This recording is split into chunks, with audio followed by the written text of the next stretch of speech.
ಎಲ್ರಿಗೂ ನಮಸ್ಕಾರ. ನಾನು ಶಿವಕುಮಾರ್ ಮಾವ್ಲಿ ಅಂತ, ಅಂಕಣಕಾರ, ಕಥೆಗಾರ ಮತ್ತು ನಾಟಕಕಾರ. ನನ್ನ ಈ ಪುಸ್ತಕ ಒಂದು ಕಾನೂನಾತ್ಮಕ ಕೊಲೆ ಎನ್ನುವ ಹೊಸ ನಾಟಕ. ಇದಕ್ಕೆ 2024ನೇ ಇಸ್ವಿಯಲ್ಲಿ ಕೆ.ವಿ. ಸುಬ್ಬಣ್ಣ ಪ್ರಶಸ್ತಿ ಕೂಡ ಬಂದಿದೆ. ಮತ್ತೆ ಹಿಂದಿಗೆ ಕೂಡ ಈ ನಾಟಕ ಏಕ್ ಕಾನೂನಿ ಕತ್ಲ್ ಅಂತ ಹೇಳಿ ಟ್ರಾನ್ಸ್ಲೇಟ್ ಆಗಿದೆ. ಇದೊಂದು socio political come psychological thriller, ರಾಜಕೀಯ ಸಟೈರ್, ವಿಡಂಬನೆಯನ್ನು ಹೊಂದಿರುವಂತಹ ನಾಟಕ.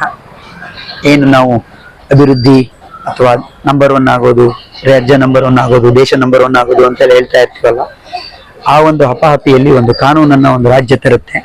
ಅದರ ಸುತ್ತ ನಡೆಯುವಂತ ಒಂದು ಕಥಾನಕದ ಒಂದು ಥ್ರಿಲ್ಲರ್ ಇರುವಂತ, ಮತ್ತೆ ನಾವೆಲ್ಲರೂ ಭಾಗವಹಿಸಬಹುದಾದಂತ ಒಂದು ನಾಟಕ ಇದು.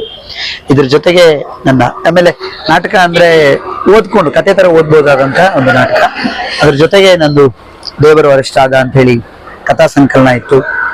ಪ್ರೇಮ ಪತ್ರದ ಆಫೀಸು ಮತ್ತು ಅವಳು ಅಂತ ಹೇಳಿ ಕೂಡ ಕಥಾ ಸಂಕಲನ ಇದೆ. ಟೈಪಿಸ್ಟ್ ತಿರಸ್ಕರಿಸಿದ ಕಥೆ ಅಂತ ಕೂಡ ಮತ್ತೊಂದು ಕಥಾ ಸಂಕಲನ ಇದೆ. ಆ ನಂತರ ಸುಪಾರಿ ಕೊಲೆ ಅನ್ನುವ ಇನ್ನೊಂದು ನಾಟಕ ಇದೆ. ಸೊ ಓದುಗರು, ಆಸಕ್ತರು ಈ ಕಥಾ ಸಂಕಲನಗಳನ್ನ ಮತ್ತೆ ಈ ನಾಟಕಗಳನ್ನ ಕೊಂಡು ಓದಬೇಕು ಅಂತ ಹೇಳಿ ಸಹೃದಯರಲ್ಲಿ ನಾನು ಈ ಮೂಲಕ ವಿನಂತಿಸಿಕೊಳ್ತೇನೆ. ಸಾಧನಾ ಬುಕ್ ಹೌಸ್ ಅಲ್ಲಿ ನನ್ನ ಎಲ್ಲ ಪುಸ್ತಕಗಳು ಕೂಡ ಲಭ್ಯ ಇದೆ.